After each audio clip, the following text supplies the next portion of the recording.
हाँ जी बेटा, ये अपना जिहड़ा हैगा 30 जनवरी का लैक्चर हैगा जिस दे विच आपां मॉड्यूलेशन थ्योरम के बारे पढ़ांगे। क्लीयर। लास्ट आपाने शिफ्टिंग प्रॉपर्टी कीती सीगी। नैक्सट अपनी हैगी मॉड्यूलेशन थ्योरम। मॉड्यूलेशन थ्योरम दे विच की हैगा कि if F S is a complex Fourier transform of F T. ठीक है, एफ एस अपने कोले Fourier complex Fourier transform of F T है। दैन फोरियर ट्रांसफॉर्म ऑफ, देखो मॉड्यूलेशन थ्योरम दे विच आपां किहदा फोरियर ट्रांसफॉर्म करना, Fourier transform of cos lambda T F T. Clear. Fourier transform of cos lambda T F T, इहदी value की आएगी अपने कोले Fourier transform of S plus lambda plus F S minus lambda upon 2। ठीक है बेटा, तुसी आ वाला रिजल्ट है जिहड़ा मॉड्यूलेशन थ्योरम दा, ये वाला रिजल्ट याद रखना है कि Fourier transform of cos lambda T F T is equal to की होएगा F S plus lambda plus F S minus lambda upon 2। Clear.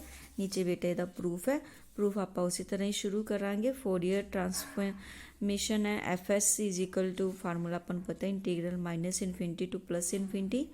ठीक है, ये आपने क्योंकि कोस लैम्डा टी की वैल्यू करनी है, आपने एस दिन इतने आपने लिख लेता है Fourier transform of cos lambda T F T. ठीक है, ये अकॉर्डिंग अपने को फार्मूला बन जाएगा minus infinity to infinity E दी आटा एस टी फंक्शन अपने को आ जाएगा cos lambda T F T. Clear. Cos lambda T की जी वैल्यू होंगी हैगी इन टर्म्स ऑफ ई, अपन पता है ये वैल्यू आपने इतने लिख ली ई दी आटा लैम्डा टी प्लस ई दी माइनस आटा lambda T upon 2 F T. Clear. उस बाद 2 नूं बाहर कॉमन कर लेता, ये आपने मल्टीप्लाई करके पावर्स नूं प्लस कर दिता गा। पावर्स प्लस करके इन्हों अलग अलग करके आप लिख लवांगे, अपने को 2 रिजल्ट्स बन जाएंगे दिस वन। क्लीयर। तो इतों अपने को वैल्यू की आ जाएगी फिर Fourier transformation of S plus lambda तो इधरों प्लस एस माइनस लैम्डा अपने को आ जाएगा बटे 2। क्लीयर। ये फार्मूला बेटा तुसी जिहड़ा हैगा मॉड्यूलेशन थ्योरम दा ही याद रखना है। ये सिंपल कंपलैक्स फोरियर ट्रांसफॉर्मेशन है cos lambda T F T. Clear. उस तो बाद अपने को नैक्सट जो आ जाता है that is the Fourier cosine transformation. ठीक है, ते साइन ट्रांसफॉर्मेशन ते cosine transformation. Clear. Of F T आपां नूं गिवन है तो ये जो फार्मूला हैगा वो कोसाइन ते साइन वास्ते आएगा। क्लीयर। जिमें कि फोरियर साइन, ठीक है, फर्स्ट अपना जो फार्मूला हैगा Fourier sine cos lambda T F T. Clear. ਇਹਦਾ ਜਿਹੜਾ फार्मूला होएगा जस्ट बिल्कुल सेम फार्मूला है, सिर्फ अपने को लेके ये साइन जेड़ा हैगा वो नीचे ला जाएगा Fourier sine S plus lambda plus Fourier sine transformation S minus lambda upon 2 आ जाएगा। बाकी सारा फार्मूला जेड़ा हैगा वो अपना सेम रहेगा। उस तो बाद फोरियर कोसाइन, जो आप कोसाइन ट्रांसफॉर्मेशन कढ़नी है cos lambda T F T दी, वो भी बिल्कुल सेम रहेगा। तो तुहाडे को लेके जस्ट नीचे कोसाइन लग जाएगा Fourier cosine S plus lambda plus Fourier cosine S minus lambda upon 2। Clear बेटा, बिल्कुल ईजी है, फार्मूला तुहाडा सेम है। सिर्फ जे साइन कढ़ना है तो नीचे साइन लग जाएगा, जे कोसाइन कढ़ना है तो कोसाइन ट्रांसफॉर्मेशन करनी है तो नीचे कोसाइन लग जाएगी।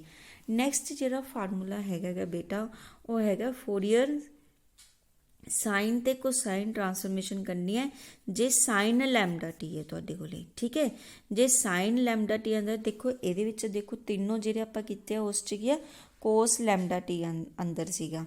जे अपने को अंदर साइन लैम्डा टी है फिर अपने को फोरियर साइन ते कोसाइन ट्रांसफॉर्मेशन की होएगी। देखो जे साइन है आपने साइन कढ़ना, देखो फोरियर साइन ट्रांसफॉर्मेशन करनी है तो इत्थे तुहाडे कोले फोरियर कोसाइन ट्रांसफॉर्मेशन आ जाएगी पहली गल तो। क्लीयर।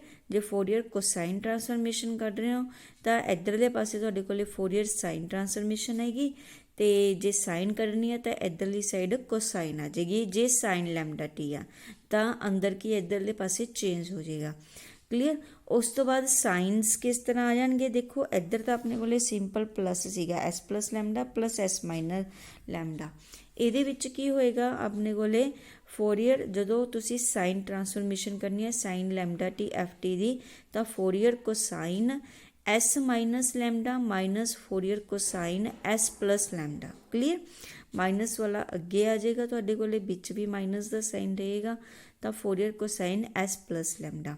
तो जे फोरियर कोसाइन ट्रांसफॉर्मेशन करनी है sine lambda T F T दी, तो Fourier sine S plus lambda minus Fourier sine S minus lambda by 2 आ जाएगा। ये थोड़ा डिफरेंट रहेगा फार्मूला।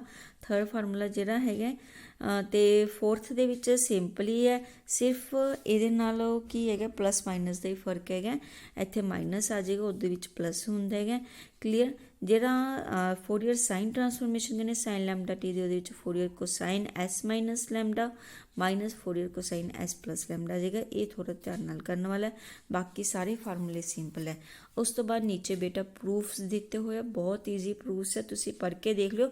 सेम जिवें तुहानूं आह करवाया उसी तरह ही है।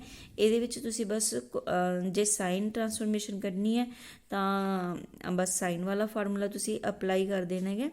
ठीक है, जिमें कि देखो cos lambda T F T sine S T, क्योंकि साइन ट्रांसफॉर्मेशन कर रहे हैं, साइन एस टी आ जाएगा तो डी टी आ जाएगा। उस तो बाद देखो कोस लैमडा टी तो साइन एस टी नूं तुसी सॉल्व करना है। एफ टी तो तुहाडा साइड ते चला जाएगा, इनू सॉल्व करने वास्ते तुसी 2 नाल मल्टीप्लाई ते डिवाइड कर दोगे, फार्मूला अप्लाई कर दोगे 2 साइन ए कोस बी का फार्मूला अप्लाई कर दिता आपां ने। उस बाद इनू एफ टी नाल मल्टीप्लाई करके अलग अलग करके लिख लोगे, तुहाडे कोल आंसर है। सिमिलरली नैक्सट जिहड़े हैगे तीनों पार्ट वो भी इस तरीके नाल ही करने हैगे।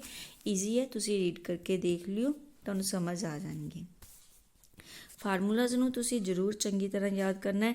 मेन बेटा मैथेमैटिकल मैथड्स दे विच तुहाडे फार्मूलाज ही है, तुसी सारे फार्मूलाज नूं चंगी तरह याद करना ते लिख के भी जरूर देखो, ताकि तुसी भुल्लो ना, ते इन्हां नाल रिलेटेड एक एक दो सम जरूर कढ के देखिया करो।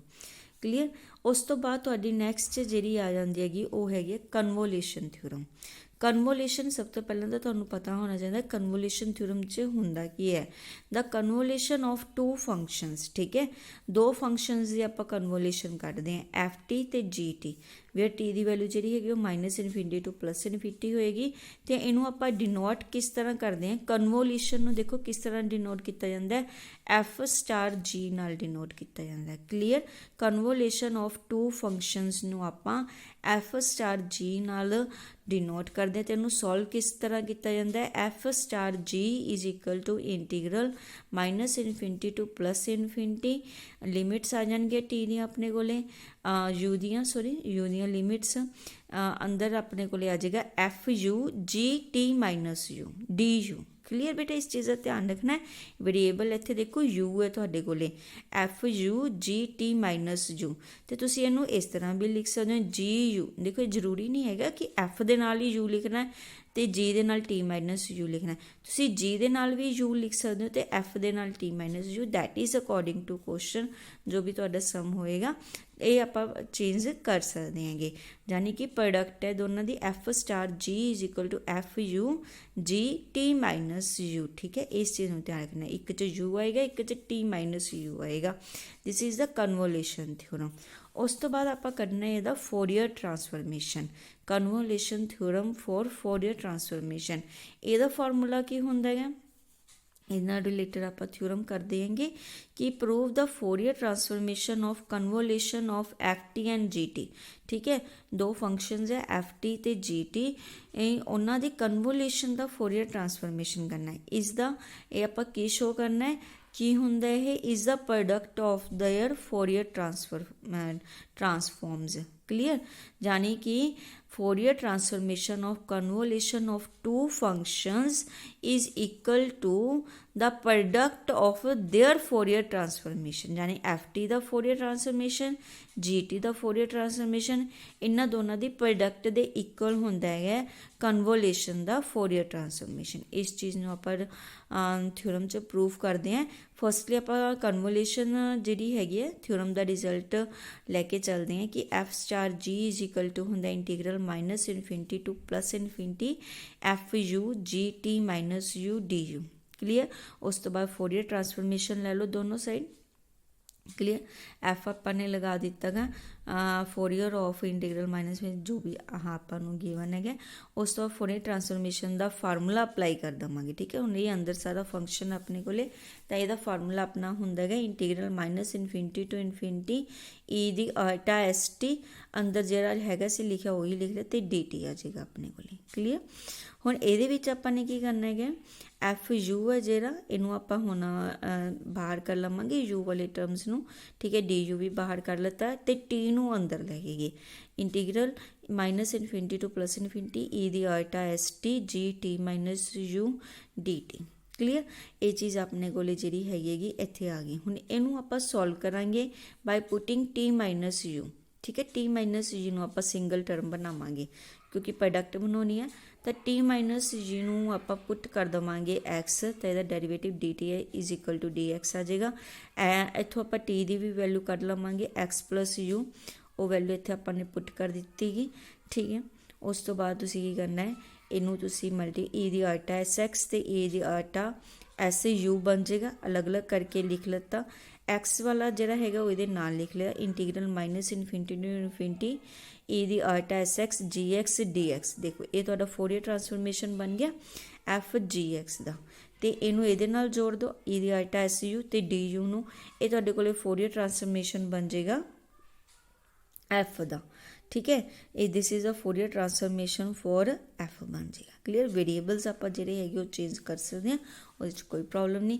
तो यही चीज़ आपने शो करनी सी कि Fourier transformation of convolution is equal to the product of their Fourier transformations. Okay, ये चीज़ आपने शो कर दी थी। उस तो बाद नोट्स लिखे हुए है ये तुसी रीड कर लियो बेटा। फोरियर ट्रांसफॉर्मेशन लिखी हुई है इनवर्जन जरा फार्मूला है वो तुसी इत्थों कर सकते हो। इनवर्जन फार्मूला जरा है जस्ट तुसी की करना है एफ इनवर्स पा दिता एफ एस जी एस। ठीक है, एफ इनवर्स इनू देखो जरा है इनू एफ एस तो जी एस भी लिख सकते हैं ना F S G S F inverse पा दिता गा। इधरली साइड पर जरा सीगा अपने को आ वाला एफ इधरली साइड पर आ जाएगा एफ इनवर्स जी एस तो एफ तो जी का इनवर्जन फार्मूला होंगे F inverse F S star F inverse G S. तो कन्वोल्यूशन थ्योरम नू आपां फॉल्टिंग थ्योरम भी कह देंगे। ठीक है, इनू फॉल्टिंग थ्योरम भी कहा जाता है। उस तो बाद नैक्सट अपने को जरा आ जाता है that is the Parseval's identity for Fourier transformation. ठीक है, पार्सेवल आइडेंटिटी जी है फोरियर ट्रांसफॉर्मेशन ये अपने को की आ जाता है कि if the complex Fourier transformation of F T and G T be F S से जी एस आपको गिवन है रिस्पैक्टिवली तो अपने आ वाले रिजल्ट्स जोड़े है वो शो करने हैं। ठीक है, ये अपने को पार्सेवल आइडेंटिटी रहेगी ये अपने को की है कॉम्पलैक्स कंजुगेट नू आप जरा है लैके चलांगे कि जे जी बार टी अपने को complex conjugate of G T है तो G bar S is a complex conjugate of G S भी है तो अपने को आ वाला रिजल्ट है जरा ये होल्ड करता बेटा integral minus infinity to plus infinity F T G bar T D T is equal to integral minus infinity to plus infinity capital F S G bar S D S. Clear बेटा, ये वाला result जरा है तुसी ध्यान दे विच रखना है कि minus infinity to plus infinity F T G bar T जे इधर जी के उत्ते बार पाया तो इधर भी जरा यदा फोरियर ट्रांसफॉर्मेशन होएगा उहदे उत्ते भी बार पेगा that is the complex conjugate. इसका मतलब की है बार का मतलब की है कॉम्पलैक्स कंजुगेट। ये चीज़ आपानू गिवन है तो आपने आ वाला रिजल्ट जरा है इनू शो करना है। ठीक है, तो सैकेंड पार्ट अपने को जरा है integral minus infinity to plus infinity F T modulo the square कि इक्वल होएगा integral minus infinity to plus infinity F S modulo square D S के इक्वल होएगा। ओके, इनू आप शो करांगे। फर्स्टली आप फर्स्ट पार्ट शो करते हैं। इनू शो करने वास्ते आप इनवर्जन फार्मूला तो शुरू करांगे। फोरियर ट्रांसफॉर्मेशन का इनवर्जन फार्मूला आप लैके चलांगे क्योंकि आप कॉम्पलैक्स कंजुगेट नू सोल्व करना है तो पहला आप जी टी नू सोल्व करते हैं। जी टी का आप कॉम्पलैक्स कंजुगेट का फार्मूला लैके चलते हैं 1/√2π। ठीक है, जरा सिमेट्रिक फार्मूला सीगा वो वाला लैके चल रहे हैं 1/√2π integral minus infinity to plus infinity G S E दी माइनस आटा S T D S. Clear. ये वाला फार्मूला आप लेके चलांगे। उस तो बाद क्योंकि कंपलैक्स कंजुगेट नूं सोल्व करना है, आप कंपलैक्स कंजुगेट दोनों साइड ते लै लवांगे, जी बार जी टी बार तो इधरले पासे जी एस ते बार लग जाएगा, बाकी सारा सेम रहेगा, उस कोई चेंज नहीं आएगी अपने को। तो हुण अपनी लैफ्ट हैंड साइड आप लैके चलते हैं, जो रिजल्ट आपने शो करना है, ठीक है, वो आप लैफ्ट हैंड साइड लैके चलांगे। Integral minus infinity to infinity F T G T bar is equal to, ठीक है।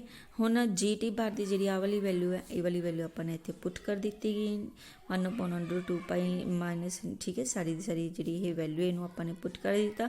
ये हुण आप की करांगे डी टी तो एफ टी अंदर लै जावांगे तो एस वाली टर्म्स नू बाहर कर देवांगे। जी एस बार अपने को बाहर आ गया है, डी एस भी अपने को बाहर आ गया, एफ टी ई दी आटा एस टी अंदर रहेगा, डी टी ये कि वैल्यू होंगी है, तुहानूं पता है एफ एस की वैल्यू होंगी है ना। जो एफ एस है अपने को अपना फार्मूला होंदा ही है, जो एफ एस की वैल्यू अपने यही रिजल्ट अपने शो करना सी। क्लीयर। सैकेंड जो पार्ट है, सैकेंड पार्ट आप इसी रिजल्ट तो शो कर देवांगे। जस्ट आप की करांगे जी टी की जगह पर एफ टी लिख देवांगे तो जी एस की जगह पर एफ एस लिख देवांगे। क्लीयर। जी टी की जगह पर जो आप एफ टी लिखांगे एफ टी कंजुगेट, ठीक है, इधर भी है जी एस की जगह पर एफ एस लिख दिता, ठीक। यदी जी वैल्यू होंगी है that is F T modulo square, तो इधर एफ एस मॉडुलो स्केयर, ये बन जाएगा अपने को रिजल्ट। क्लीयर। उस तो बाद जो नैक्सट अपने को टाइप हैगी है बेटा अनदर फॉर्म ऑफ पार्सुलस आइडेंटिटी। ये सैकेंड टाइप जी हैगी है, देखो प्रूफ सेम है जी, तुसीं ध्यान नाल देखो सेम है, जस्ट ये दूसरी फॉर्म है। ये अपने को अगे 1/2π आ जाता है, जबकि ये नहीं सीगा। ये आप दूसरा जो फार्मूला उन्होंने यूज़ करके आप शो कर देवांगे। चीज़ सेम है, वही इनवर्जन फार्मूला आप लैके चले गए।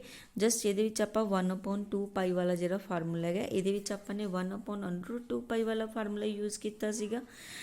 जो फोरियर ट्रांसफॉर्मेशन है ये आप 1/2π वाला फार्मूला, क्योंकि इतने अपन 1/2π चाहिए, तो आप 1/2π वाला फार्मूला यूज़ करके जोड़ा है इस रिजल्ट में शो कर देवांगे। बिल्कुल सेम है बेटा, रीड करके देख लियो, सेम उस तरीके नाल है जिमें कि लास्ट आपने किया गया। फार्मूलाज जोड़े है वो तुसी सारे याद करने हैं, ठीक है, जिन्ने भी फार्मूलाज है उन्होंने तुसी जरूर याद करना है, ठीक है। प्रूफ्स तुसी एक बारी देख लो इन्हों, ठीक है, निगाह चो कढ़ लो, क्योंकि सौखे है, बाई चांस पूछ लेंदे, अदरवाइज समझ ही आउणगे तुहानूं। फार्मूलाज तुसी जरूर याद करने हैं। उस तो बाद Parseval's identity for Fourier sine and cosine transformation, देखो ये भी सेम ही रहेगा तुहाडा। हुण तुसी पार्सुलर आइडेंटिटी फोरियर साइन ते कोसाइन ट्रांसफॉर्मेशन वास्ते कढनी है। देखो जे F C S G C S एक कोसाइन ट्रांसफॉर्मेशन है, these are the sine transformation of F T and G T. तो तुहाडे कोले जिहड़ा फार्मूला की रहेगा 0 to इनफिनिटी, क्योंकि साइन ते कोसाइन च तुहानूं पता लिमिट्स 0 to इनफिनिटी होंदी है, F T into G T. Clear. F T तो जी टी ये कंपलैक्स नहीं लेना है, कंपलैक्स जो आइटा वाली होंगी करके आप ये लैने ये एफ टी तो जी टी आ जाएगा। तो 2/π integral 0 to infinity F S S into F G S S, ठीक है, Fourier sine transformation of S second function की भी फोरियर ट्रांसफॉर्मेशन, ठीक है, साइन ट्रांसफॉर्मेशन अपने बिल्कुल सेम है, कोई फर्क नहीं है। जस्ट 2/π जो कोसाइन ट्रांसफॉर्मेशन ले रहे हैं तो अपने को लेगी है, जब आप कोसाइन ट्रांसफॉर्मेशन ले रहे हैं तो सी आ जाएगा, जो साइन ट्रांसफॉर्मेशन ले रहे हैं तो एस लिख देवांगे। क्लीयर। जो एफ टी स्केयर है इधर, तो इधर भी एफ एस एस का स्केयर हो जाएगा सिमिलरली ये, ठीक है। बिल्कुल ईजी फार्मूलाज है, 2/π सब दे नाल अगे लगने है, तो नाल ही इन्हों के प्रूफ्स जोड़ा है वो भी सेम ही पिछे ਜਿਹੜੇ ਆਪਾਂ करके आएंगे सेम उस तरीके नाल ਜਿਹੜੇ ਹੈਗੇ ਇਹਨਾਂ ਦੇ प्रूफ्स दिते हुए बेटा सब ਦੇ सेम ही प्रूफ्स है, ये तुसी सॉल्व कर सकते होगे। नैक्सट एग्जाम्पल्स बेटा तुहानूं मैं नैक्सट लैक्चर च करवानी है। Thank you.